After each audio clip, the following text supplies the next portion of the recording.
Hello students, जो students बीबीएमक्यू Dhanbad university के student हैं और अभी अब बीकॉम सेमेस्टर 1 में या बीए सेमेस्टर 1 में या बीएससी सेमेस्टर 1 में एडमिशन लिए हुए हैं, तो चाहे वो साइंस के स्टूडेंट हो, चाहे वो कॉमर्स के स्टूडेंट हो, चाहे वो आर्ट्स के स्टूडेंट हो, अगर आपने बीबीएमक्यू धनबाद में एडमिशन लिया है सेमेस्टर 1 के लिए, तो बहुत सारे बच्चों में कोर्स को लेके और सिलेबस को लेके, सब्जेक्ट चॉइसिंग को लेके बहुत कन्फ्यूजन है।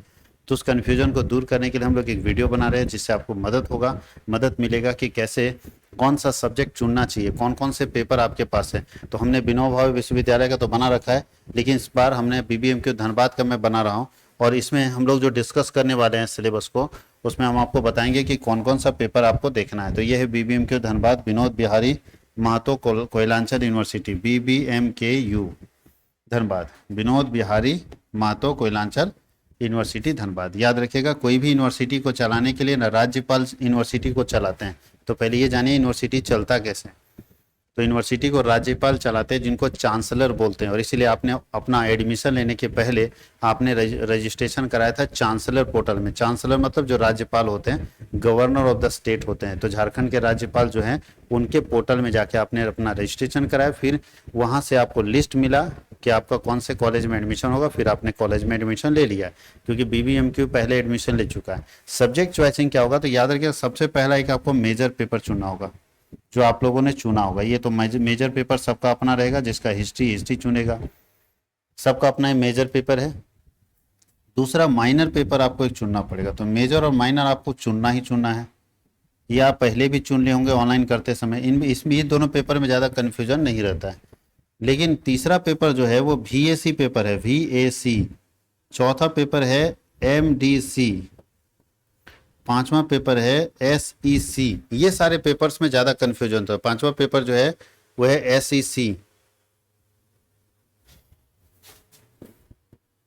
और AEC। छठा पेपर AEC। ये पेपर में थोड़ा ज़्यादा कन्फ्यूजन है, क्योंकि मेजर और माइनर तो चुन लिया है लोग। जैसे कॉमर्स के स्टूडेंट का मेजर क्या होगा, फाइनेंशियल अकाउंटिंग मेजर होगा। अगर कॉमर्स की बात करें, हिस्ट्री वाला हिस्ट्री, तो अगर हम कॉमर्स की बात करें तो फाइनेंशियल अकाउंटिंग मेजर पेपर होगा। और हम लोगों ने मेजर पेपर का या पूरे सारे सब्जेक्ट के लिए क्लास स्टार्ट करवा दिया है। अगर आप ऑनलाइन क्लास करना चाहते हैं, क्योंकि धनबाद का बच्चा ऑफलाइन तो यहाँ आ नहीं सकता।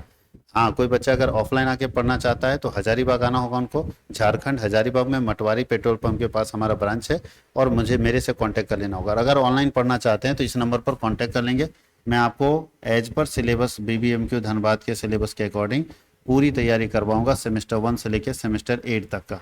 977157 है, 9771580632, ये 7 है, ठीक है। तो इस नंबर पर आप कांटेक्ट कर लेंगे और आपको आराम से कोर्सेस मिल जाएंगे। कोर्स का फ़ी क्या होगा, तो 3100 कोर्स का फ़ी है सेमेस्टर 1 के लिए, जिसमें सारे सब्जेक्ट हो जाएंगे 1 से लेकर 6 तक। 6 सब्जेक्ट इसमें आपको मिल जाएगा 3100 रुपये में। तो बहुत ही मिनिमम फ़ी में आपको सब्जेक्ट मिल जा रहा है। कॉमर्स के लिए फाइनेंशियल अकाउंटिंग है। हमारे यहाँ कॉमर्स और इकोनॉमिक्स का क्लासेस अभी चल रहा है। तो आप चाहें तो कॉमर्स सब्जेक्ट के लिए और चाहे तो इकोनॉमिक्स के लिए सेमेस्टर 1, सेमेस्टर 2, ठीक है, और वो आप ज्वाइन कर सकते हैं। आप किसी भी सेमेस्टर में वो ज्वाइन कर सकते हैं। माइनर पेपर में यहाँ पे ध्यान रखना है कि माइनर पेपर में जो मिलेगा वो मिलेगा इंट्रोडक्टरी। यहाँ पे माइनर पेपर गलत डाला हुआ है, जिस भी बच्चे का ये फॉर्म है, इंट्रोडक्टरी पेपर है। VAC पेपर क्या होता है, यहाँ होता है इंट्रोडक्शन ऑफ कॉमर्स, इसको हम लोग बोलते हैं। इंट्रोडक्शन ऑफ कॉमर्स इसका माइनर पेपर है। VAC पेपर का मतलब होता है वैल्यू एडेड कोर्स। क्या बोलता है, वैल्यू एडेड कोर्स। और यहाँ पे आपको 2 पेपर मिलेगा, एक अंडरस्टैंडिंग ऑफ इंडिया मिलेगा। तो सब लोग यहाँ पे ना अंडरस्टैंडिंग ऑफ इंडिया ही भरिएगा, क्योंकि 2 में से एक ही चुनना होगा आपको। तो 2 में से अगर एक चुनना हो तो सारे बच्चे इसको अंडरस्टैंडिंग ऑफ इंडिया भरेंगे। अंडरस्टैंडिंग ऑफ इंडिया आप अपने कॉलेज से बोल के ये सब्जेक्ट ले लीजिएगा, ज़्यादा बेटर होगा आपके लिए। अंडरस्टैंडिंग ऑफ इंडिया हम लोग यहाँ पे भर दिए। तो ये हो गया अंडरस्टैंडिंग ऑफ इंडिया। श्योर सारे बच्चे, आर्ट्स साइंस कॉमर्स सारे बच्चे अंडरस्टैंडिंग ऑफ इंडिया ही भरेंगे। MDC पेपर आपको एक चुनना है, याद रखिएगा MDC पेपर। और MDC में बड़ा अच्छा लिखा है कि अदर देन मेजर पेपर और माइनर पेपर। मतलब अगर आप कॉमर्स के स्टूडेंट हैं, मेजर माइनर कॉमर्स का ही रहेगा। तो बोलता है अगर आप कॉमर्स के स्टूडेंट हैं तो कॉमर्स को छोड़ के आपको चुनना है। तो कॉमर्स को छोड़ के आप कोई भी एक मेजर पेपर चुन सकते हैं। तो आप इकोनॉमिक्स रख सकते हैं। इकोनॉमिक्स आपका एक अच्छा MDC पेपर है, आपके लिए थोड़ा सा आसान भी पड़ेगा। और अगर चाहें हम SEC पेपर लिखने के लिए, तो SEC पेपर में 2 ऑप्शन है, डिजिटल एजुकेशन है और mathematical computational and thinking analysis है, तो यहाँ पे आप डिजिटल एजुकेशन रखेंगे, ज़्यादा अच्छा रहेगा। डिजिटल एजुकेशन, अगर डिजिटल एजुकेशन दिक्कत हो रहा है तो आप mathematical and thinking computational thinking analysis भी रख सकते हैं, तो ये पेपर आपके लिए अच्छा है। और यहाँ पे दो सब्जेक्ट है आपको, हिंदी और इंग्लिश। तो मेरे हिसाब से आपका ये सब्जेक्ट बहुत अच्छा सब्जेक्ट कॉम्बिनेशन है सेमेस्टर 1 के लिए, बीकॉम सेमेस्टर 1 के लिए, बीबीएम की धनबाद यूनिवर्सिटी के लिए। यहाँ पे दो सब्जेक्ट है, हिंदी और इंग्लिश। तो अगर कोई बच्चा सेमेस्टर 1 में हिंदी रखेगा तो सेमेस्टर 2 में उसको इंग्लिश पढ़ना पड़ेगा, और अभी अगर कोई इंग्लिश रखेगा तो सेमेस्टर 2 में उसको हिंदी पढ़ना पड़ेगा। यानी 1 और 2 में हिंदी इंग्लिश में से कोई एक आपको पढ़ना ही पड़ेगा। तो जब हमको पढ़ना ही है तो सेमेस्टर 1 में हिंदी ही पढ़ लेते, सेमेस्टर 2 में इंग्लिश पढ़ लेंगे, थोड़ा आसान भी हो जाएगा। तो सेमेस्टर 1 में हिंदी पढ़ के निपट लेते हैं, सेमेस्टर 2 में इंग्लिश पढ़ लेंगे। तो ये सब्जेक्ट कॉम्बिनेशन है आपके लिए, और आपको यही सब्जेक्ट चुनना है। अगर बेस्ट कॉम्बिनेशन चाहते हैं कॉमर्स के स्टूडेंट के लिए तो आप ये सब्जेक्ट चुन सकते हैं। जो इकोनॉमिक्स के स्टूडेंट हैं उनका मेजर और माइनर चेंज होगा, और एमडीसी भी चेंज हो जाएगा। उनका मेजर, माइनर और एमडीसी तीनों चेंज हो जाएगा, बाकी सेम रहेगा। तो मेजर इकोनॉमिक्स होगा, माइनर में भी इकोनॉमिक्स है उनका, और एमडीसी में इकोनॉमिक्स की जगह हिस्ट्री रख लेंगे, वो हिस्ट्री चुन सकते हैं वहाँ पे। तो याद रखिएगा एमडीसी सिर्फ चेंज होगा इकोनॉमिक्स का, बाकी मेजर और माइनर इकोनॉमिक्स ही रहेगा। उनको भी अंडरस्टैंडिंग ऑफ इंडिया चुनना है, डिजिटल एजुकेशन उनको भी चुनना है, और एसी हिंदी उनको भी चुनना है। तो सिर्फ एमडीसी पेपर चेंज हो जाएगा, क्योंकि एमडीसी पेपर ऐसा पेपर है जो आपके सब्जेक्ट से नहीं होना चाहिए। मतलब आप कॉमर्स के हैं तो आपको साइंस और आर्ट्स में से कोई चुनना है, कोई आर्ट्स का है तो उसको कॉमर्स और साइंस में से कोई चुनना है, और अगर कोई साइंस का है तो उसको कॉमर्स और आर्ट्स में से कोई पेपर चुनना है। तो बोलता है आप अपने सब्जेक्ट को छोड़ के दूसरे के सब्जेक्ट से एक पेपर चुनेंगे, तो एमडीसी पेपर आपका नहीं होगा। तो अगर आप आर्ट्स वाले हैं तो इकोनॉमिक्स तो चुन नहीं सकते हैं, तो आपके पास क्या ऑप्शन है, तो इकोनॉमिक्स ऑनर्स वाले का क्या ऑप्शन है, तो इकोनॉमिक्स ऑनर्स वाले का ऑप्शन है या तो कॉमर्स का पेपर चुने या तो साइंस का पेपर चुने, जो कि आपको कॉलेज दिलवाएगा। तो ये है सब्जेक्ट का कॉम्बिनेशन। मुझे लगता है सारे लोगों को पता हो गया होगा कि सब्जेक्ट कॉम्बिनेशन कैसे बनाना चाहिए और कैसे हमको एक बेहतर सब्जेक्ट चुनना चाहिए। आज हम लोग डिस्कस करेंगे सिलेबस के बारे में, डिस्कस करने जा रहे हैं। और सिलेबस जो हम लोग डिस्कस कर रहे हैं वो डिस्कस करें मेजर पेपर का, कि आखिर मेजर पेपर में फाइनेंशियल अकाउंटिंग में हमें पढ़ना क्या है। तो जो कॉमर्स के स्टूडेंट हैं उनके लिए बहुत काम का चीज़ है कि मेजर पेपर में हमें फाइनेंशियल अकाउंटिंग में क्या पढ़ना है और क्या क्या उसमें हम लोगों को पूछा जाएगा।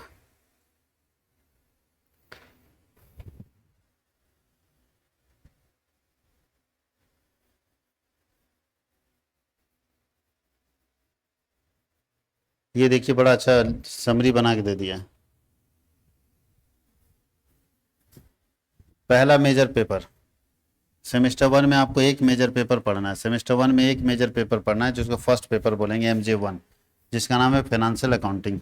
जो सेमेस्टर 2 के स्टूडेंट हैं उनको मेजर 2 पढ़ना है, सेकेंड MJ2 MJ3। तो MJ2 में है एडवांस फाइनेंशियल अकाउंटिंग और बिजनेस ऑर्गेनाइजेशन एंड मैनेजमेंट।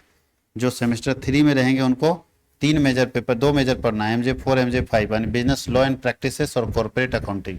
ये पढ़ना है आपको यूनिट सेमेस्टर 3 में। उसके आगे इसी तरह से लिखा हुआ है कि आपको कौन से सेमेस्टर में कौन सा मेजर पढ़ना है। अब हम लोग चलते हैं तो मार्किंग के बारे में। ये है फाइनेंशियल अकाउंटिंग का सिलेबस। तो चलिए हम लोग सबसे पहले सिलेबस के बारे में बात कर लेते हैं। तो देखिए सिलेबस क्या है, तो सिलेबस 100 नंबर का है, यानी ये 4 क्रेडिट का है सिलेबस। 4 क्रेडिट का मतलब 100 नंबर। 3 क्रेडिट का आपको एग्जाम लिखना होगा, 3 + 1 हो गया 75 नंबर का आपको एक्सटर्नल एग्जाम लिखना है, और 25 नंबर का इंटरनल एग्जाम लिखना है, और टोटल क्रेडिट 4 हो गया। 3 इसमें आता है और 1 इसमें आता है, 3 और 1 कितना, 4 क्रेडिट हो गया। और नंबर ऑफ लेक्चर लिखा है 60 लेक्चर में इसको खत्म करना है। नंबर ऑफ लेक्चर क्या है, 60 लेक्चर में इसको खत्म कर देना है टोटल। तो चलिए यूनिट 1 के अंदर हम लोगों को क्या पढ़ना है, तो यूनिट के 1 के अंदर हमको पढ़ना है पोस्टिंग ऑफ बिजनेस ट्रांजेक्शंस, जिसके अंदर जर्नल है, लेजर है, preparation of different ledgers for transactions, preparation of trial balances with the calculation of missing figures and rectification of errors. ये पूरा यूनिट 1 आप लोगों को पढ़ना है। और आपके क्लास में जब आप लाइव क्लास करेंगे तो एज पर सिलेबस हम लोगों का वीडियो डाला रहेगा, और लाइव क्लासेस भी एज पर सिलेबस ही होंगे। यूनिट 2 के अंदर आपको पढ़ना है कैश बुक, जिसमें preparation of single colon cash book है, डबल कॉलन कैश बुक है, ट्रिपल कॉलन कैश बुक और पेटी कैश बुक है। यानी कैश बुक के बारे में यूनिट 2 में पढ़ेंगे। यूनिट 3 में हम लोग पढ़ेंगे डिपार्टमेंटल अकाउंटिंग, मीनिंग पढ़ेंगे, ऑब्जेक्टिव पढ़ेंगे, basis of allocation of expenses पढ़ेंगे, ट्रेडिंग अकाउंट, PL अकाउंट, और ये हम लोग पढ़ेंगे बैलेंस शीट के एडजस्टमेंट तक। यूनिट 4 में हम लोगों को पढ़ना है अकाउंटिंग फॉर इनकम्प्लीट रिकॉर्ड, जिसको सिंगल एंट्री सिस्टम बोलते हैं, उसका मीनिंग पढ़ना है, उसका एडवांटेज पढ़ना, उसका डिसएडवांटेज पढ़ना, difference between single entry system और डबल एंट्री सिस्टम पढ़ना, accounting for single entry system पढ़ना, including conversion of single entry into double entry system, यानी पूरा सिंगल एंट्री सिस्टम का कॉन्सेप्ट पढ़ना है। यूनिट 5 में हम लोग को पार्टनरशिप फॉर्म के बारे में पढ़ना है।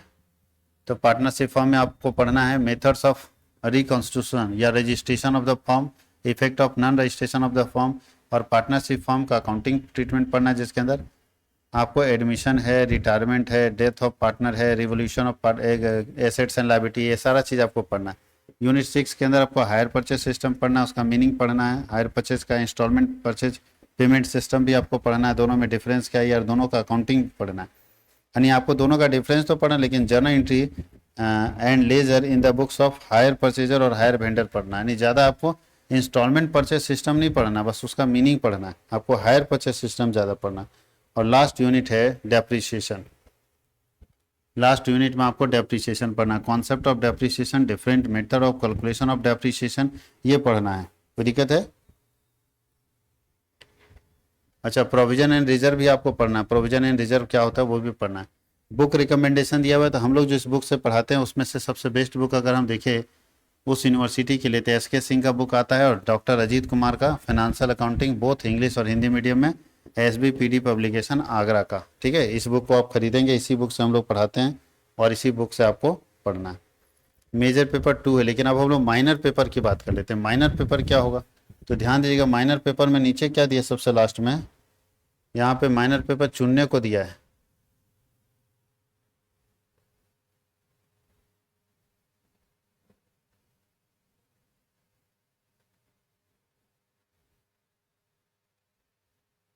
अच्छा, माइनर पेपर का अलग से वीडियो बनाना पड़ेगा, उसका अलग से हम लोग वीडियो बना देंगे। माइनर पेपर चुनने को दिया हुआ है, तो माइनर पेपर का सेपरेट वीडियो बना देंगे। ये मेजर पेपर का है, और अगर आप लोग पढ़ने के लिए इंटरेस्टेड है तो आप लोग ज्वाइन कर सकते हैं, बेहतर तरीके से पढ़ाया जाएगा और आपका कोर्स भी कंप्लीट करवाया जाएगा। साथ ही साथ एग्जाम के टाइम में हम लोग इंपॉर्टेंट मॉडल क्वेश्चन बनाते हैं, यानी इंपॉर्टेंट क्वेश्चन बनाते हैं आपके सिलेबस के अकॉर्डिंग, जो आपके एग्जाम में बहुत हेल्प करेगा।